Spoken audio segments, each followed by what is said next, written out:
Hello, my name is Laura Assem, and I appreciate you joining me for this capstone presentation on the Equifax data breach.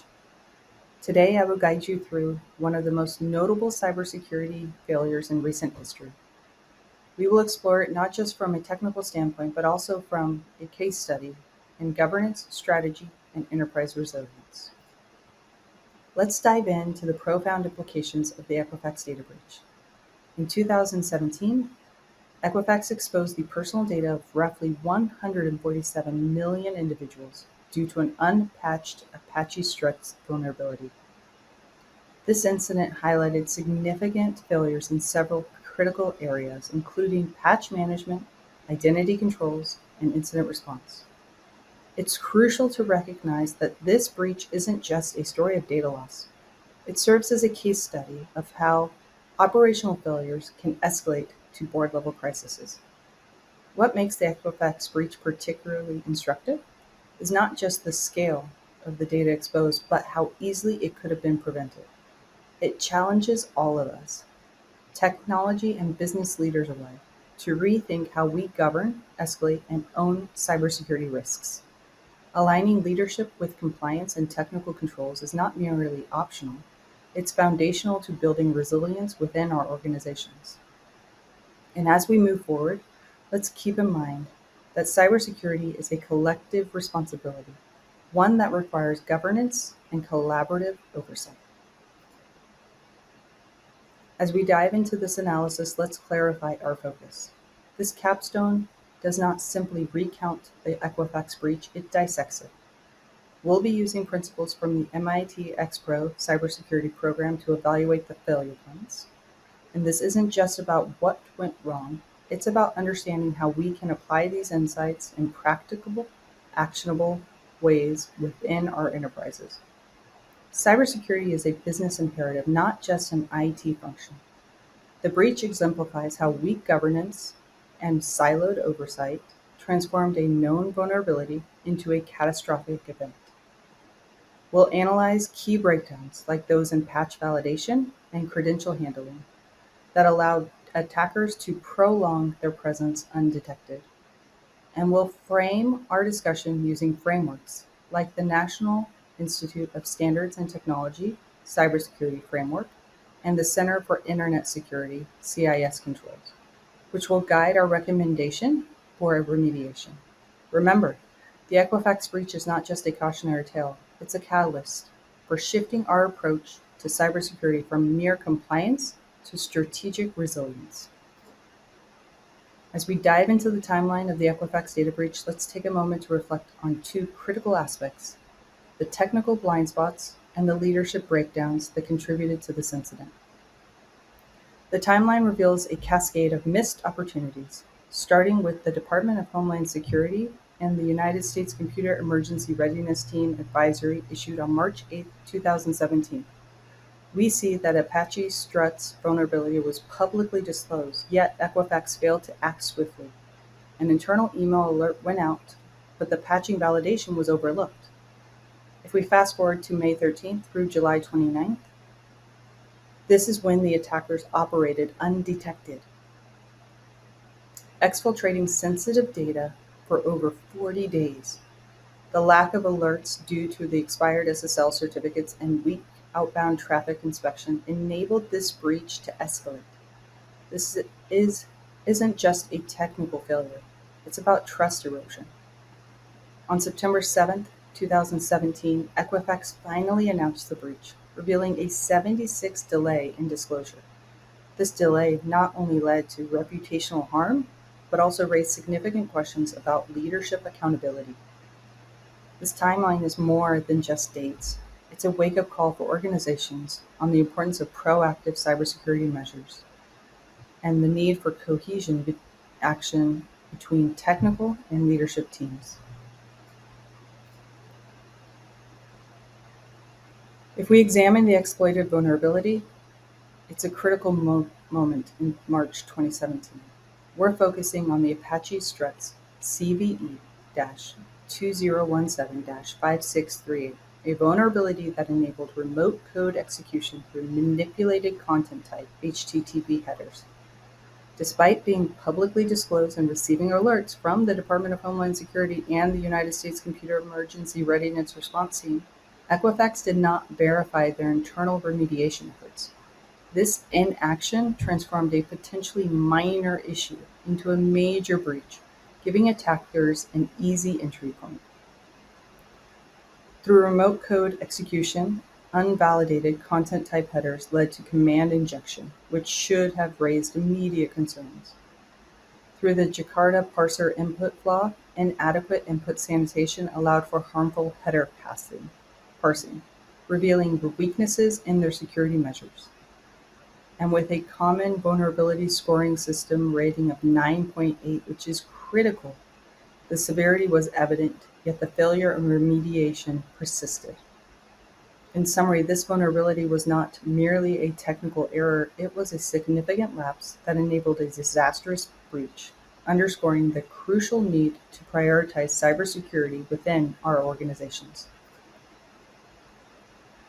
As we dive into the tools that enabled entry during the Equifax breach, let's consider how vulnerabilities were exploited through seemingly simple methods.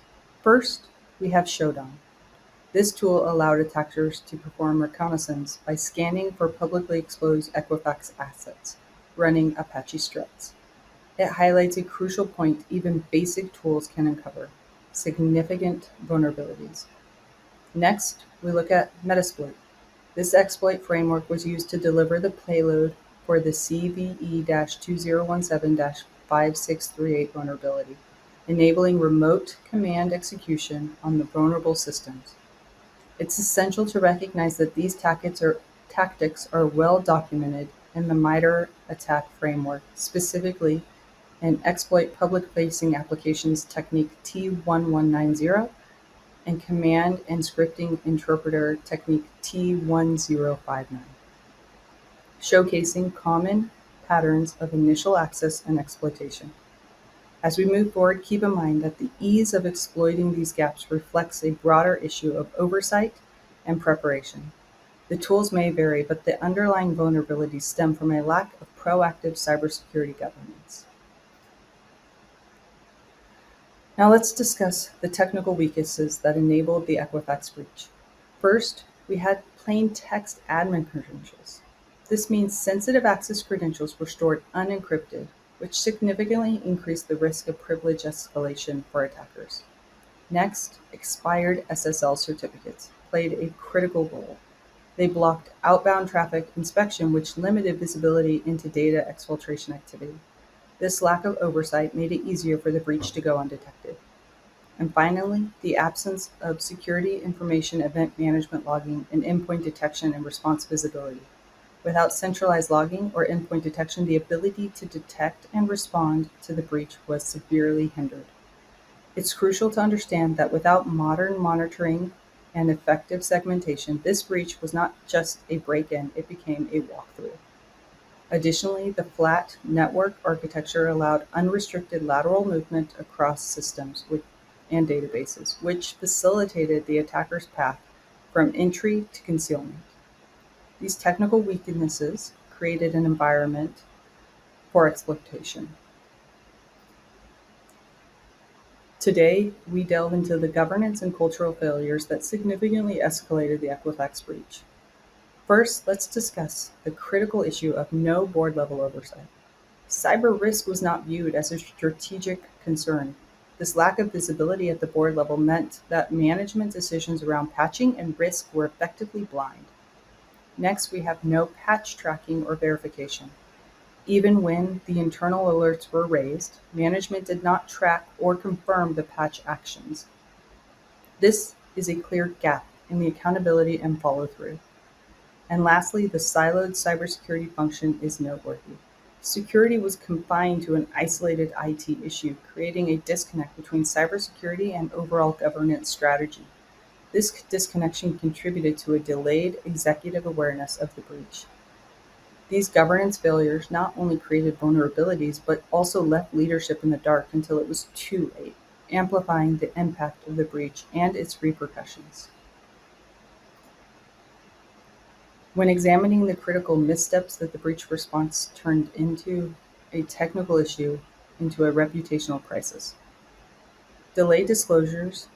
The breach was revealed over 40 days after discovery, damaging Equifax's credibility and inviting regulatory scrutiny.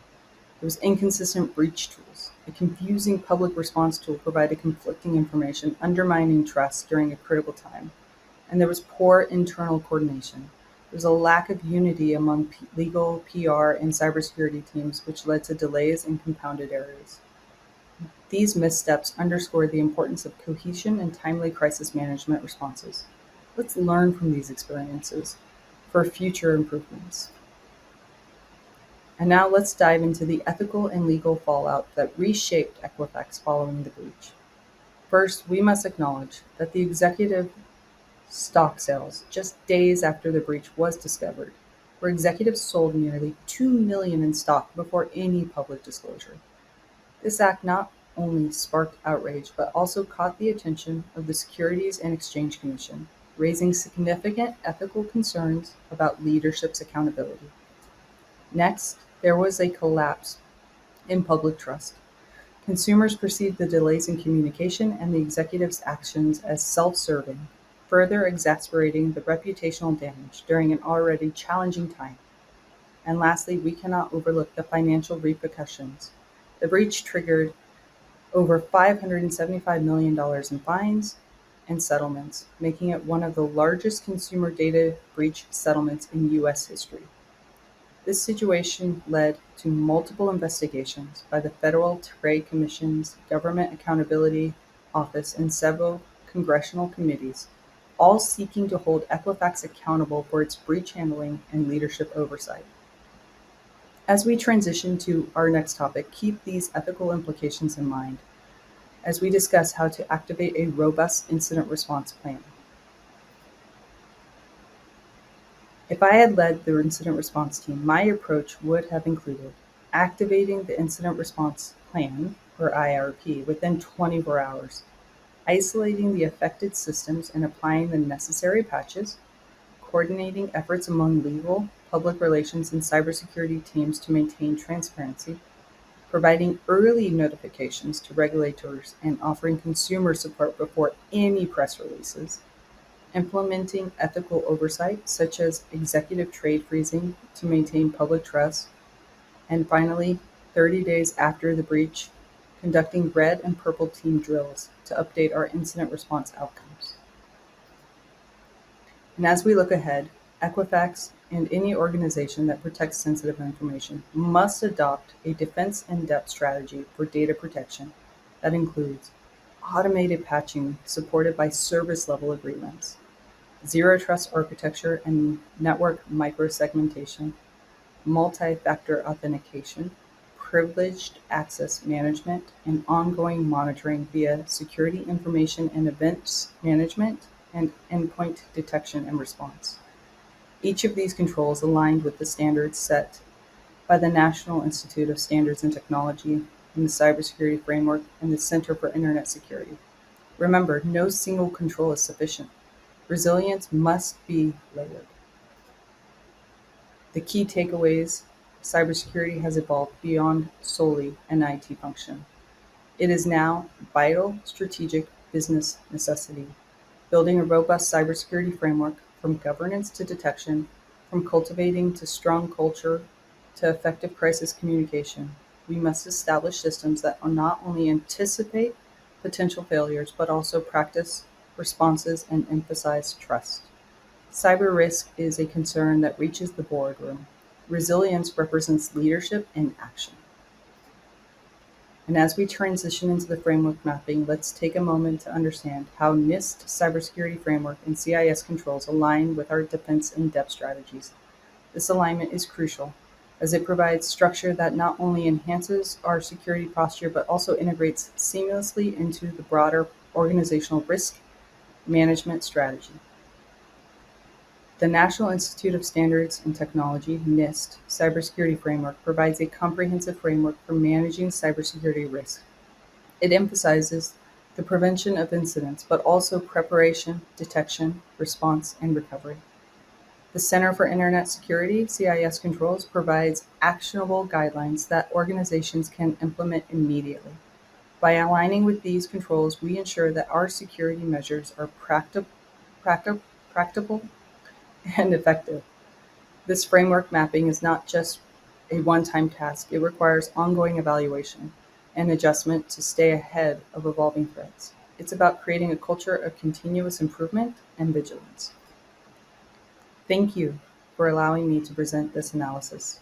I look forward to your feedback and to future collaborations as we work together to develop ethical and resilient cybersecurity programs that benefit both organizations and the communities we serve. Thank you.